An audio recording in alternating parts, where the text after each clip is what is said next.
Modern professionals rely almost entirely on cloud-based AI. We tether our daily workflows to black boxes managed by tech giants, operating under the assumption that the infrastructure will always hold. But when that sprawling digital network fails, the illusion of stability breaks.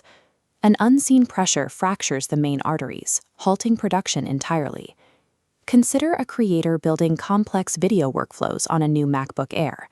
Their entire pipeline, from scripting to final export, runs through Google's integrated AI stack.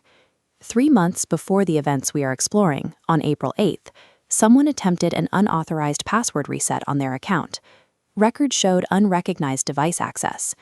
When a workspace has a documented history of targeting, minor glitches are no longer isolated events. They become potential data points in an ongoing threat assessment. In mid-July, the ecosystem began to tear. Quota APIs timed out. The user interface froze. Document parsing stalled out and failed. Facing a total blackout of their production pipeline, the user directly asked the Gemini AI a simple question: "Are you experiencing a security breach?" Gemini returned a generic fallback message: "I'm having a hard time fulfilling your request." This generic response is an application fallback. It signals that the request to check for a breach triggered an internal error or a safety refusal instead of returning a diagnostic answer. This creates an immediate investigative divide. The user has to determine if they are facing a sophisticated delayed cyber attack or watching the silent collapse of a massive backend ecosystem. The first major symptom appeared during video export. Gemini was generating the video assets, but failing to package them for download to the local machine. Instead of returning an MP4 media file, the system pushed an unreadable binary document named example.com. The user cleared the Safari cache, deleted website data, and restarted the Mac. The download still failed. By eliminating the local browser state as a variable, they proved the corruption was occurring on the server side.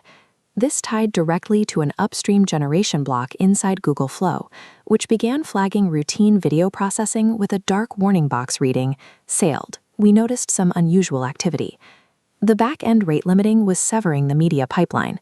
When the front-end interface tried to locate the finished video, it lost the internal reference and defaulted to a test domain, packaging an error page instead of a video.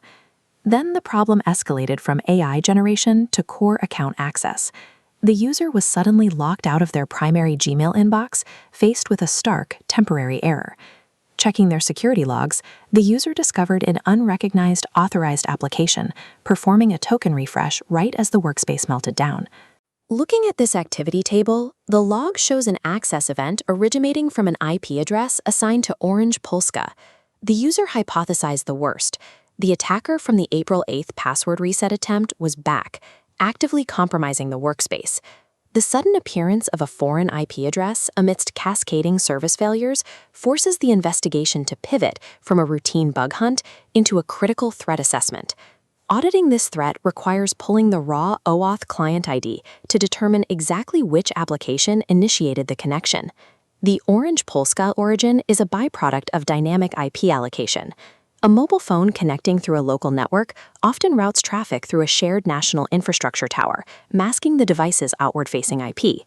Tracing the specific client ID revealed its true owner. It was not a malicious third party. It was the official Google One iOS prod app performing a routine background synchronization. Blocking that app produced an authorization error, verifying the specific iOS client identity. Rigorous analysis successfully identified the background activity as an official service. The evidence suggests the active problem is a technical degradation within the account's infrastructure, rather than a targeted intrusion. Even without an active hacker, a cascading, multi-point ecosystem failure is operationally devastating to a professional relying on these tools. There is a strict boundary in cloud computing. The user sees the surface layer, UI glitches and broken downloads. Below that sits the tech giant's opaque black box. Inside that box are the actual answers: authentication risk scores, backend session states, and server-side exceptions. None of that telemetry is visible to the client. Client-side forensics can eliminate bad variables and disprove false theories, but they cannot definitively identify why a server-side collapse is happening.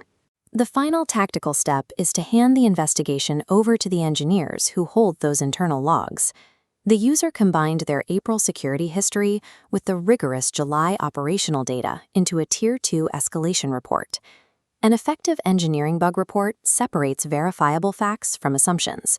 It lists the exact download failures, the rate-limiting blocks, and the clean OAuth trace, forcing an internal review. A structured report provides a technical anchor. It allows a user to track reproducible failures, even as service availability fluctuates. When you rely on opaque AI ecosystems, your only defense against being gaslit by the machine or your own paranoia is meticulous, evidence-based documentation.